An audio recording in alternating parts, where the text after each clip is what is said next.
Mi historia. Violencia doméstica a los 83 años. Mi nombre es Antonio. Tengo 83 años y hoy decidí contar mi historia. No porque sea fácil, sino porque necesito hacerlo. Durante mucho tiempo cargué este peso solo, pensando que era normal, que formaba parte del envejecer, que tal vez me lo merecía. Hoy sé que estaba equivocado. Todo comenzó hace 5 años, cuando mi hija Marcia murió en un accidente de coche. El niño, mi nieto Gabriel, tenía apenas 17 años en ese momento. No, especialmente cuando están pasando por un trauma. Yo mismo había sido un adolescente rebelde décadas atrás. Trataba de ser paciente, comprensivo, pero las cosas fueron empeorando gradualmente. Gabriel comenzó a romper objetos cuando se enojaba. Primero fue un vaso que se resbaló de su mano. Después, un plato que tiró sin querer. Luego comenzó a arrojar cosas a propósito. Libros, controles remotos, hasta uno de los pocos recuerdos que tenía de mi difunta esposa. Cuando trataba de hablar apenas me había tocado, que era demasiado débil. El peor de los abusos, la violencia psicológica. Pero la violencia física, por más dolorosa que fuera, no era lo peor. Lo peor era la violencia psicológica, constante e implacable. Gabriel comenzó a humillarme de formas que nunca imaginé que fueran posibles. Me llamaba viejo inútil, peso muerto. Decía que era un estorbo en su vida. Hablaba de que mi hija había muerto para escapar de mí, que yo era culpable de todo lo malo que pasaba Él estaba cuidándome de la mejor forma posible. Representaba el papel del nieto dedicado y sufrido, que sacrificaba su juventud para cuidar a un abuelo difícil y senil. Las personas lo miraban con admiración y pena, y a mí con una mezcla de compasión e incomodidad. Hubo un periodo en que traté de buscar ayuda.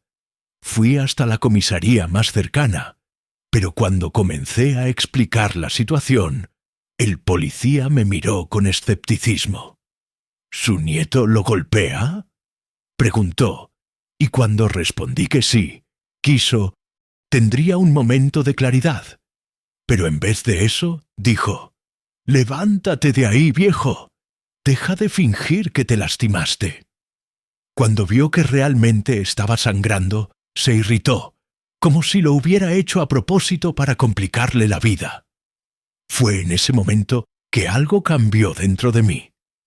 Tal vez fue el dolor físico, tal vez la humillación de estar sangrando en el suelo de mi propia cocina, mientras mi nieto me miraba con desprecio. Por primera vez en años, sentí rabia. Rabia real. No solo tristeza, muerte de la madre. Yo aún trataba de protegerlo, después de todo. Doctora Elena me explicó que esto era común, que muchas víctimas de violencia doméstica protegen a sus agresores, especialmente cuando existe un vínculo familiar. Me ayudó a entender que amar a alguien no significa aceptar ser maltratado por esa persona. El proceso de sanación. El proceso de reconocer la realidad de la situación fue largo y doloroso. Durante semanas alternaba entre momentos de claridad, cuando entendía que asistencia social. Siguió a doña Rosa y a mí hasta allá un día, y cuando volví a casa me estaba esperando con una furia que nunca había visto antes. Gritó que era un traidor, que estaba esparciendo mentiras sobre él, que iba a destruir su vida. Ese día me golpeó de una forma que no había hecho antes. Con puños cerrados, varias veces, en el pecho y en la espalda. Me desmayé. Cuando desperté, estaba solo en el suelo de la sala. Gabriel había salido, probablemente para encontrarse con amigos. Nieto, que estaba siendo cruel con un joven que había perdido a la madre. Pero con el tiempo, con la ayuda de la terapia y del grupo de apoyo, comencé a entender que tener consecuencias por sus acciones podría ser lo mejor que le podría pasar a Gabriel. Los 2 años de alejamiento fueron los más pacíficos que había vivido en mucho tiempo. Volví a dormir noches enteras, a comer con apetito, a ver los programas que me gustaban. Recuperé contacto con viejos amigos. Volví a frecuentar la iglesia, una casa con nietos que la trataban como empleada doméstica no remunerada. El señor Juan, que fue internado en un asilo contra su voluntad por hijos que querían vender su casa. Reflexiones y aprendizajes. Cada historia era diferente, pero todas tenían elementos en común. El abuso del poder, la explotación de la vulnerabilidad, el uso del amor familiar como forma de control. Aprendí que la violencia contra adultos mayores es mucho más común de lo que imaginaba, que miles de personas pasan por, después de la violencia doméstica, incluso cuando se tiene más de 80 años. Lo sé porque lo viví en carne propia. Salí de una situación que parecía sin salida.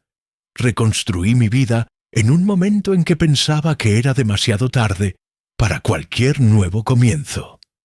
Hoy, a los 83 años, puedo decir que soy feliz. No de la forma como imaginé que sería feliz cuando era joven, no con la familia grande y unida que soñé tener. Pero soy feliz de la forma que es posible ser feliz después. ¿Tenía a nadie más en el mundo además de mí? Su padre nunca estuvo presente. Desapareció cuando Gabriel era pequeño, y la madre siempre fue todo para él. Cuando ella partió, abrí las puertas de mi casa sin dudar. Al fin y al cabo, él era mi sangre, mi única familia que quedaba. Al principio, todo parecía normal. Gabriel estaba de luto, claro, y yo entendía su tristeza y rebeldía. Se quedaba encerrado en el cuarto por horas. Salía apenas para comer algo o usar el baño. Yo respetaba su espacio. Él sobre esto me decía que era muy sensible, que eran solo objetos, que debía dejar de molestarle. Hash, hash. La escalada de la violencia. El primer empujón ocurrió una tarde de domingo. Le había pedido que bajara el volumen de la música porque estaba muy alta y los vecinos ya se habían quejado. Gabriel se levantó bruscamente, vino hacia mí y me empujó contra la pared. No fue lo suficientemente fuerte como para lastimarme seriamente, pero fue intencional. Me quedé en shock, mirándolo, y Gabriel, familia. Él controlaba todo en la casa. Decidía qué ver en televisión, qué comer, cuándo las luces quedaban encendidas o apagadas. Si me atrevía a discrepar, el castigo venía rápido y cruelmente. Escondía mis medicamentos para la presión alta, diciendo que no los necesitaba, que todo era cosa de mi cabeza. Llegó a derramar mi medicación en el fregadero, forzándome a quedarme días sin tomar las pastillas hasta poder ir al médico nuevamente. Gabriel también controlaba mi contacto con el mundo. ¿Saber por qué? Como si hubiera una justificación. Traté de explicar sobre los gritos, sobre las humillaciones, pero me di cuenta de que mis palabras sonaban confusas, incluso para mí. Gabriel me había convencido de que estaba exagerando, de que era demasiado sensible, y ahora dudaba de mi propia percepción de la realidad. El policía sugirió que buscara asistencia social, pero también me aconsejó tener paciencia con el muchacho, porque estaba pasando por un momento difícil. Salí de miedo. Me di cuenta de que no merecía aquello, que nadie merecía aquello, que mi edad no me hacía menos humano o menos digno de respeto. Me levanté del suelo solo, limpié la sangre con una toalla y salí de casa. Gabriel gritó detrás de mí, preguntando dónde pensaba que iba, pero por primera vez en mucho tiempo No me detuve para responder. Caminé hasta la casa de mi vecina, doña Rosa, una señora de 70 años que siempre fue gentil conmigo. Toqué su puerta aún con sangre en la frente. Gabriel me estaba lastimando y momentos de negación, cuando pensaba que estaba exagerando, que era solo un malentendido entre abuelo y nieto. Doctora Helena me explicó que esto también era normal, que la mente humana tiene dificultad para procesar traumas, especialmente cuando vienen de personas que deberían protegernos. Comencé a frecuentar un grupo de apoyo para adultos mayores víctimas de violencia familiar. Al principio me sentía fuera de lugar. Pensaba que mi caso no era tan grave como si nada hubiera pasado. Tenía dolores en todo el cuerpo, mareos, y me di cuenta de que había sangre en mi ropa. Fue en ese momento que entendí que la situación había superado cualquier límite aceptable, que estaba corriendo riesgo real de vida. Conseguí llamar a doña Rosa, quien vino inmediatamente y me llevó al hospital. Los médicos constataron 2 costillas fisuradas y varias contusiones. Cuando preguntaron qué había pasado, dije la verdad por primera vez. Relaté todo. La violencia que había abandonado porque Gabriel siempre se quejaba cuando salía de casa. Redescubrí pequeños placeres que había olvidado. Leer un libro en silencio, escuchar música, sentarme en el balcón observando el movimiento de la calle, encontrando propósito en el dolor. Durante ese período, trabajé intensivamente con doctora Helena para entender cómo había llegado a esa situación. Me ayudó a identificar las primeras señales que había ignorado, a percibir cómo mi culpa por la muerte de mi hija me había situaciones similares a la mía todos los días, pero que la mayoría permanece en silencio por vergüenza, miedo o falta de conocimiento sobre dónde buscar ayuda. Hoy trabajo como voluntario en el mismo centro de asistencia social donde fui ayudado. Converso con otros adultos mayores que llegan allá asustados, confundidos, pensando que son culpables de los maltratos que sufren. Comparto mi historia cuando es apropiado, cuando percibo que puede ayudar a alguien a entender que no está solo, que es de pasar por traumas significativos y salir más fuerte del otro lado. Es una felicidad consciente, construida sobre autoconocimiento y autodeterminación. Esta es mi historia. Una historia de dolor, pero también de superación.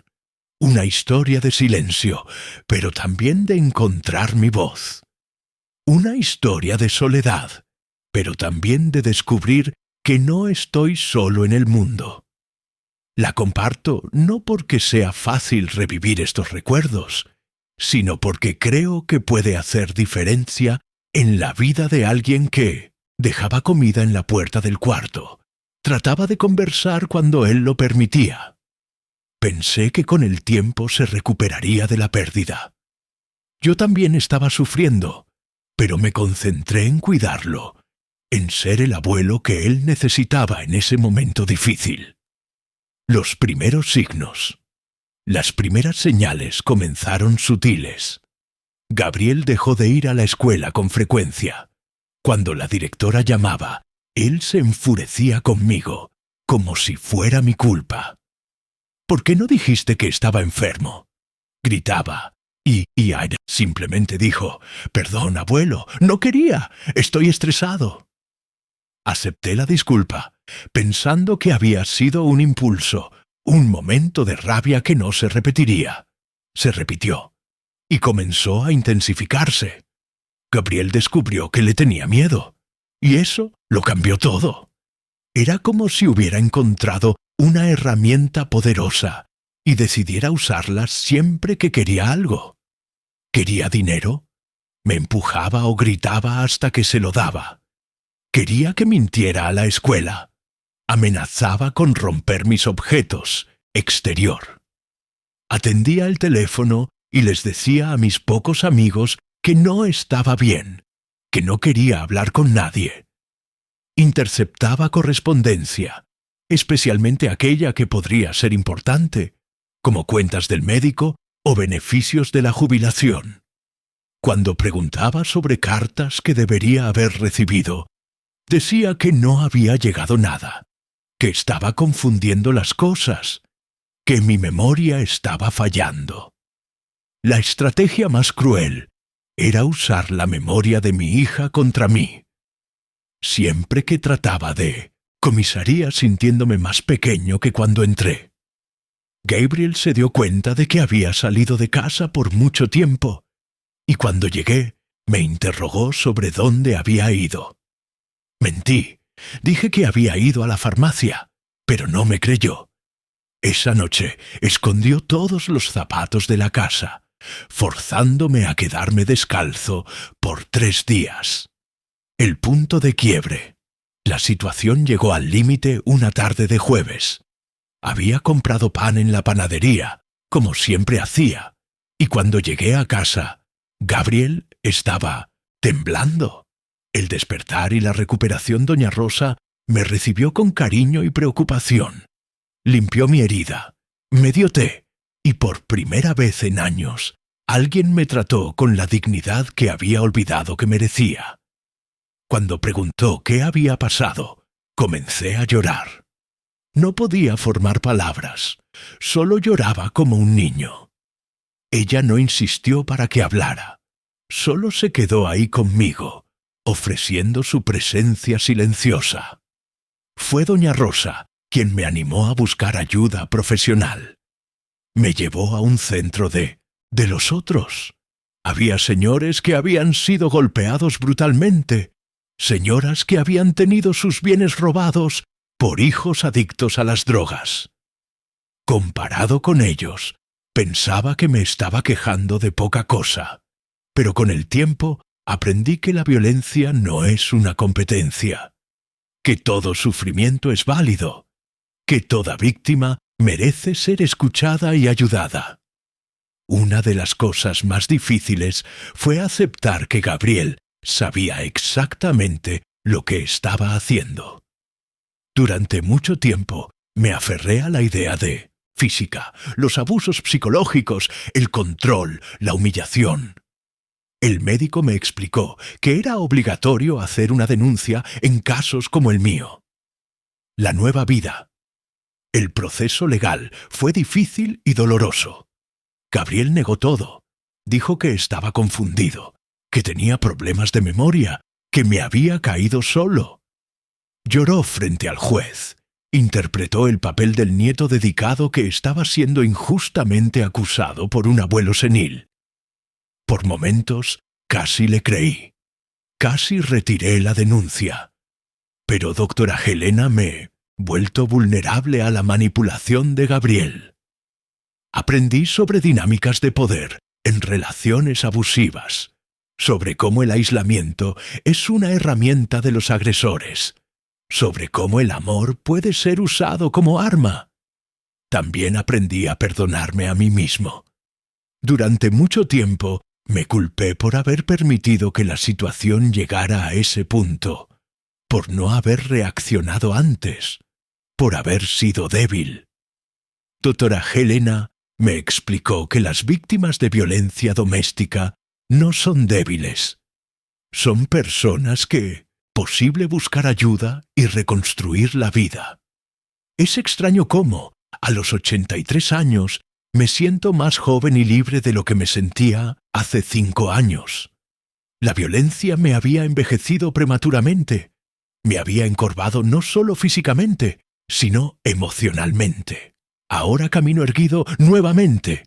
Sonrío con facilidad. Duermo tranquilo. Redescubrí la alegría de vivir, incluso en la tercera edad. ##. Un mensaje de esperanza. Mi mensaje para otros adultos mayores que puedan estar está pasando por lo que yo pasé.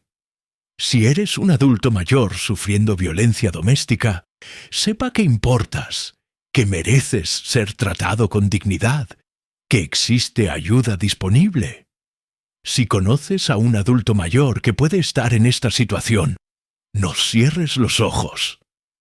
Si eres un joven leyendo esta historia, entiende que tus abuelos, tus padres mayores, merecen respeto y cuidado, sin importar cuán frustrado o sobrecargado te sientas. La vida es preciosa en todas las edades.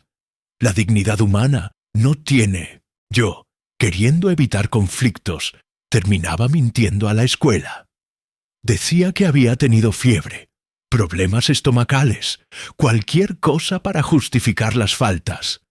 No quería que tuviera más problemas, además del dolor que ya cargaba. Después comenzaron los gritos. Gabriel explotaba por cualquier motivo. Si la comida no estaba como él quería, si yo decía algo que lo irritaba, si apenas respiraba muy alto mientras veía televisión. Yo pensaba que era la etapa, que los jóvenes son así, personales. Quería quedarse solo en casa. Me mandaba salir y quedarme en la plaza por horas, independientemente del clima. La violencia física se volvió más frecuente e intensa. Los empujones se volvieron bofetadas. Las bofetadas se volvieron puñetazos. Nunca en la cara.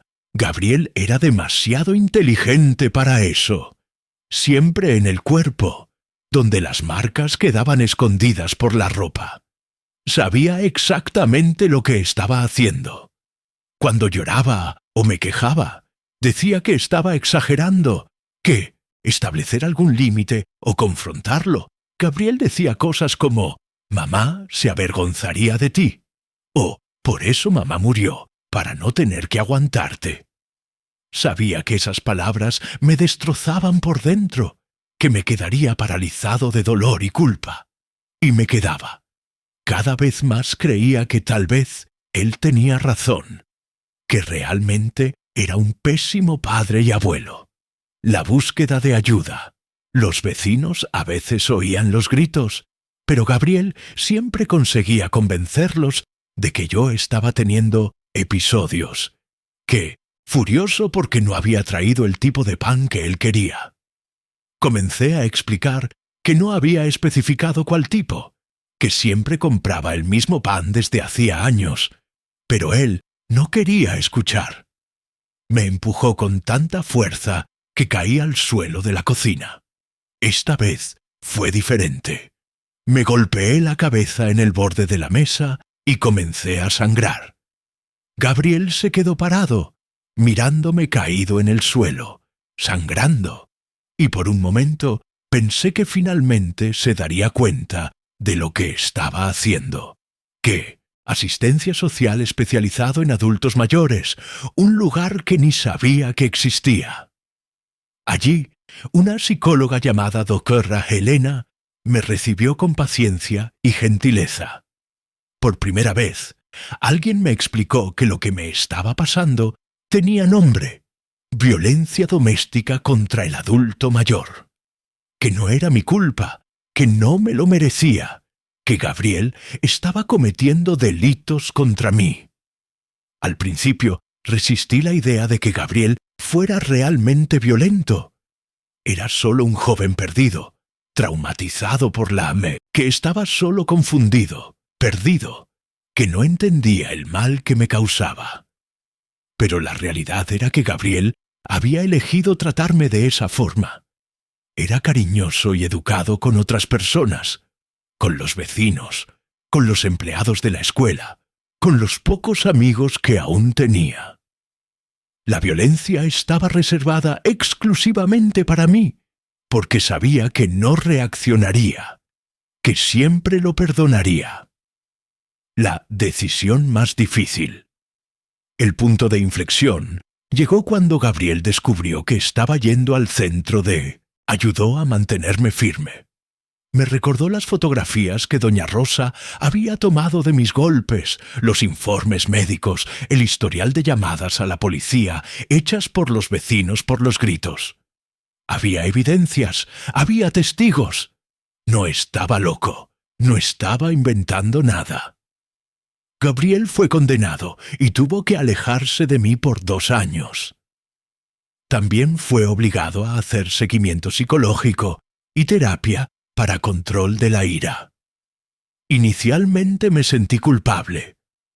Pensaba que había destruido la vida de mí. Fueron sistemáticamente quebradas por alguien en quien confiaban. Que resistir a un agresor, especialmente cuando es alguien de la familia, requiere un coraje inmenso que no toda persona tiene en todas las circunstancias.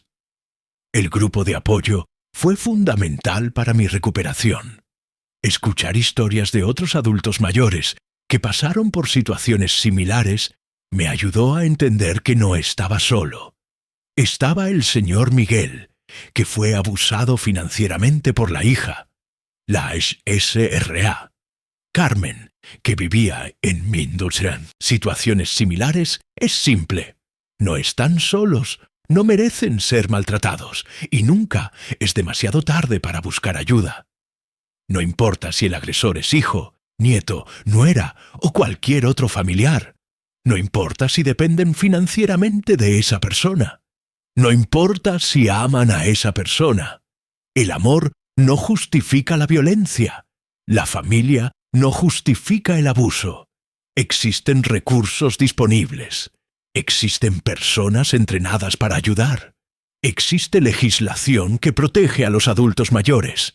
Existe vida, fecha de vencimiento. Y nunca, nunca es demasiado tarde para volver a empezar, para buscar una vida mejor, para elegir el amor propio sobre la tolerancia al maltrato. Esta es la lección más importante que aprendí a los 83 años de edad, y es el mensaje que quiero dejar para el mundo.